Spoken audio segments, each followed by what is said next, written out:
Esse vídeo vai destruir a imagem do Pennywise e da sua cabeça, porque essas 10 entidades não sentem medo, não lutam e nem reconhecem ele como uma ameaça. Nesse vídeo de hoje vocês vão ver os 10 personagens que são mais poderosos ou mais fortes que o Pennywise. Safin, World of Darkness. Safin é uma entidade paradoxal do universo de World of Darkness, temida por sua natureza implacável e também poder avassalador. Safin, ele é o espírito do paradoxo, uma entidade composta inteiramente de luz pura e também ofuscante. A sua existência remonta a tempos antigos, sugerindo para poder punir aqueles que abusam dos seus próprios poderes, especificamente os comedores dos fracos. Ele não é uma entidade com a qual se possa negociar ou então interagir. Seu único propósito é a punição e a purgação da maldade, desaparecendo somente após consumir o seu alvo. A força de Safin reside em sua própria natureza paradoxal. A luz que o compõe não pode ser diminuída, pelo contrário, ele se intensifica a cada tentativa de enfraquecer ela, absorvendo então a escuridão e a energia direcionada contra ele para se tornar ainda mais poderoso. Qualquer ataque, seja então físico ou mágico, apenas acelera o seu crescimento e também a intensidade. O poder do Safin é multifacetado, abrangendo desde a manipulação conceitual até a manipulação existencial. Erulivitar. Erulivitar, também conhecido como o um ser supremo absoluto do legado do Tolkien. Ele é a fonte metafísica de toda a existência, transcendendo a figura de um deus comum para o ser princípio primordial do próprio ser. Antes de qualquer criação, Eru existia sozinho. Os Ainur, entidades espirituais, surgiram dos seus próprios pensamentos e a grande música que eles cantam é apenas uma manifestação de temas previamente concebidos por Iluvatar. Toda narrativa e possibilidade já existem primeiro em Eru. O diferencial absoluto do Eru é a posse da chama imperecível. Somente o Eru pode criar algo do nada, concedendo o dom do ser. Nenhum outro ser, nem mesmo Melkor, pode criar, e eles apenas moldam o que o Eru já trouxe à existência. Eru define também as leis que tornam algo possível ou impossível. Aksani, leis morais que podem ser quebradas. O Nat, leis absolutas da impossibilidade que ninguém pode violar, pois são imposições diretas do ser de Eru. Ele sustenta o próprio conceito de lógica e define o que não pode acontecer. Eru habita os salões atemporais, uma realidade superior ao cosmo de Ea. Eru não vence conflitos. Conflitos só existem porque ele permite. Aslan, o grande leão, como então a entidade suprema e o princípio criador, sustentador e finalizador da realidade, nas crônicas de Nárnia, ele transcende a figura de um ser simples governante, sendo então a causa primordial de toda a existência. Nárnia não é apenas moldada por Aslan, mas também passa a existir através então de uma canção, e isso coloca ele acima de qualquer força cósmica, porque ele não opera dentro então da criação, mas ele é a origem dela. A cosmologia de Nárnia, ela é estruturada em camadas de realidade, ou seja, sombras da realidade, onde o mundo de Nárnia ele é descrito como uma cópia imperfeita de algo superior. O país de Aslan, que representa o nível mais real da existência, Aslan ele é ontologicamente superior a tudo que foi criado. O universo pertence a ele e não ao contrário. Ele existe em união com então o imperador além do mar, situando-se fora do espaço, tempo e da casualidade comum. Aslan não apenas utiliza a magia, ele define as suas leis. Enquanto a magia profunda rege leis como sacrifício e traição, Aslan detém o conhecimento da magia mais profunda, capaz de então reverter a morte, e ele também pode ressuscitar a si mesmo e a outros, desfazer maldições e estados conceituais. A morte é apenas uma regra subordinada à sua autoridade. Aslan define o que é real, possível e também o final. Ele não precisa provar a sua força em batalha, porque ele é quem decide se a batalha deve ou não existir. Rei Escarlate. Rei Escarlate, originalmente então Karak, uma das mais antigas entidades e também destrutivas da própria cosmologia de SCP, personificando então o ódio absoluto e também a existência e o desejo de aniquilação total, diferente então de outras entidades da escuridão interior, Karak nasceu da consciência, e para ele, a própria existência ela é o sinônimo de dor, o que gerou a sua convicção ontológica de que nada deveria existir. Ele ascendeu ao poder consumindo seus próprios irmãos, deuses inferiores, e também escravizando divindades e reinos inteiros das trevas abaixo. O Rei Escarlate não é apenas um destruidor físico, mas também uma ameaça metafísica e narrativa. Ele é capaz de enfraquecer e destruir a estrutura que sustenta infinitos multiversos. Habita também além da criação e das narrativas, sendo capaz de apagar histórias, leis narrativas e também estruturas conceituais inteiras. Ele comanda exércitos inteiros e possui também 7 filhos ou noivas que personificam estados existenciais, como a ira, desolação e esperança, gerando então horrores de escala cósmica. O Rei Escarlate não quer governar a criação, ele quer provar que ela nunca deveria ter existido. Gan também conhecido como o Outro Final, como a força suprema, absoluta e também primordial da mitologia da Torre Negra de Stephen King, ele transcende a realidade, sendo então a origem metafísica e também de tudo que existe. Gan existe antes e também além de qualquer realidade ou multiverso. Ele é a vontade que torna a existência possível, surgindo das águas do Prim. Diferente então de deuses interventores, o Gan ele é a fonte de onde emana o branco, a força do bem e ordem e todas as leis da criação. A Torre Negra não é apenas uma estrutura, mas o avatar vivo do Gan. Ele sustenta o fundamento da realidade, espaço, tempo, casualidade e também dimensionalidade, o multiverso narrativo, onde cada nível da torre contém uma realidade alternativa ou então a possibilidade narrativa. Destruir a torre vai significar a aniquilação do próprio princípio da existência, e o Gan também ocupa o patamar ontológico onde entidades multiversais como o It, a coisa, e o Matorim se tornam insignificantes. Ele possui também a manifestação absoluta do enredo e as histórias não afetam ele e elas emergem deles. O Gan atua como observador neutro. Sua falta de intervenção direta não é fraqueza, mas prova da sua soberania absoluta. Se ele agisse diretamente, não haveria conflito, história ou então livre arbítrio, pois sua vontade invalidaria qualquer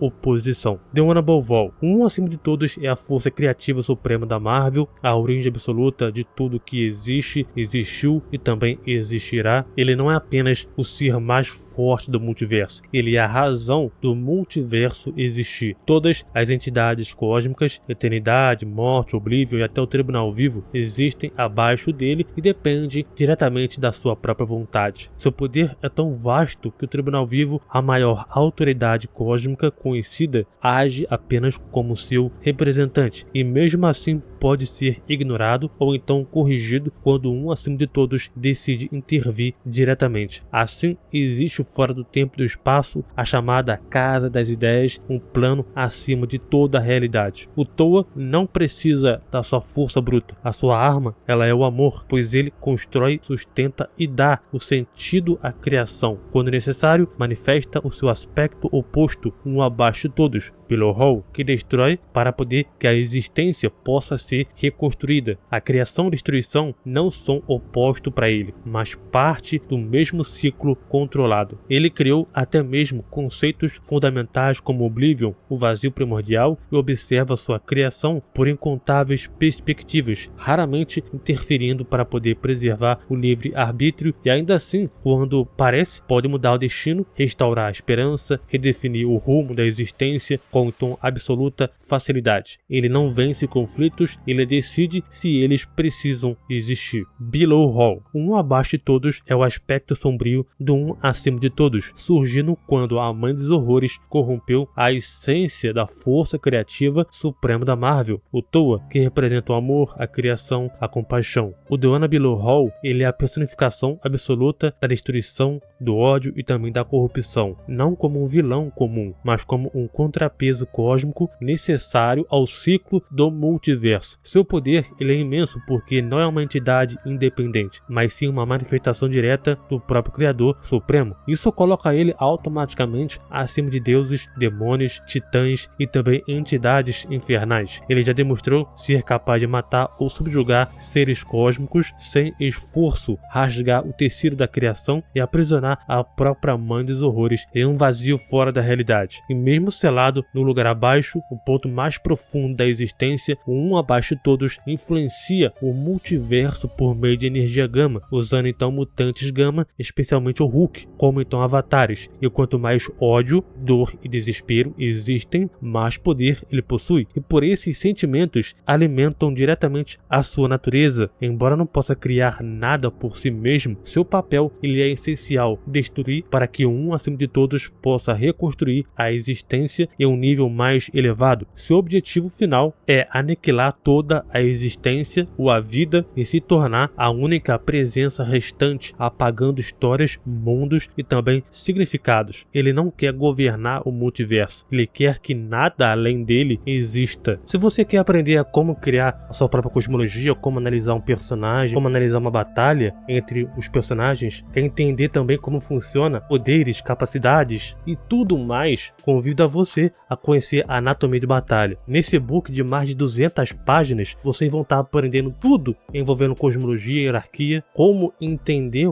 como explicar, como também analisar os personagens e também uma batalha. Eu vou deixar o link na descrição do vídeo e também no primeiro comentário fixado. Não perca tempo que senão esse e-book vai sair do ar. A força Star Wars Legend. A força da continuidade Star Wars Legend não apenas é como uma energia, mas como um fundamento absoluto da existência. Ela é a única realidade verdadeira, enquanto o universo físico é apenas uma manifestação temporária ou então sombria da sua própria totalidade. A força não ocupa o espaço no universo. O universo é que existe dentro de um estado de força. O tempo, o espaço, o corpo e a individualidade são consideradas ilusões e a vida não usa a força. A força se manifesta como vida. A individualidade é o rosto temporário da força. Na morte, deixa de se perceber como algo separado dela. Diferente então da visão comum dos Jedi e Sith, a força em seu nível absoluto não possui lados. A luz e a escuridão são interações humanas limitadas. A força governa todas as dualidades, mas não pertence a nenhuma. Ela pode conter contradições aparentes como o bem e o mal, sem ser dividida ou então limitada por elas. A força ela é descrita como uma entidade abstrata, onipresente,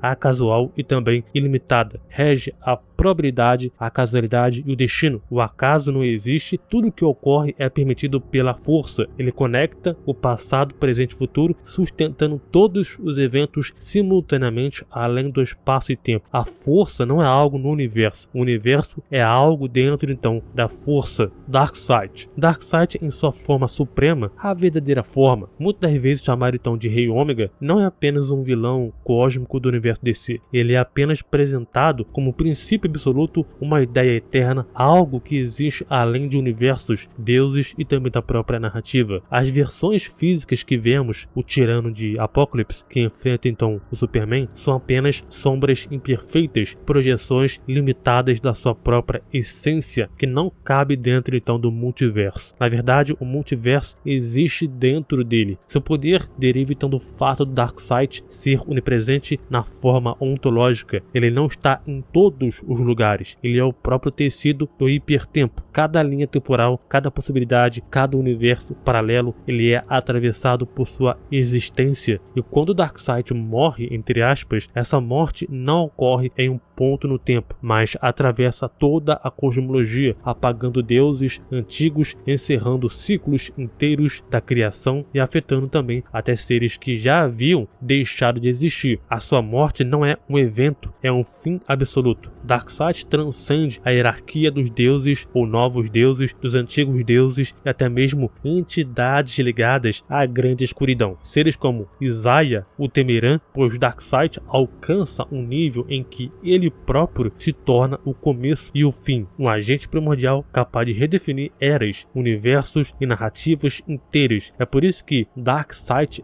não é uma frase de efeito, é mais uma declaração metafísica. Darkseid afirma existir independentemente da criação, permanecendo mesmo quando tudo é destruído. Filosoficamente, Darkseid representa a ausência absoluta da luz, o vazio que corrói o significado, a esperança e o livre-arbítrio. Ele não quer apenas dominar, ele quer eliminar a escolha, pois o livre-arbítrio é aquilo que impede a total posse da existência. Nesse sentido, Darkseid não é apenas um tirano, ele é a negação da própria vida como conceito. As histórias mais extremas o Darkseid ele ultrapassa até os limites da metaficção, buscando se unificar através das realidades para emergir como uma entidade capaz de apagar não só universos, mas as camadas narrativas que sustentam ela. Ele deixa de ser apenas um personagem e passa a agir com uma força que ameaça a própria história. Luz branca. A luz branca também é chamada então de o absoluto ou Deus, como a realidade suprema e o fundamento de todo o ser do Hulkverse. Ele não é apenas uma entidade externa, mas uma unidade total da qual tudo emerge. A premissa central é a própria inexistência de separação real, matéria, mente, tempo e espaço, onde são apenas expressões temporárias da luz branca. Ela opera em um estado paraconsciente onde contradições como infinito é igual a zero ou o sim é igual ao não são descrições literais da realidade. Nenhuma regra ou lógica clássica pode limitar ela, pois as regras dependem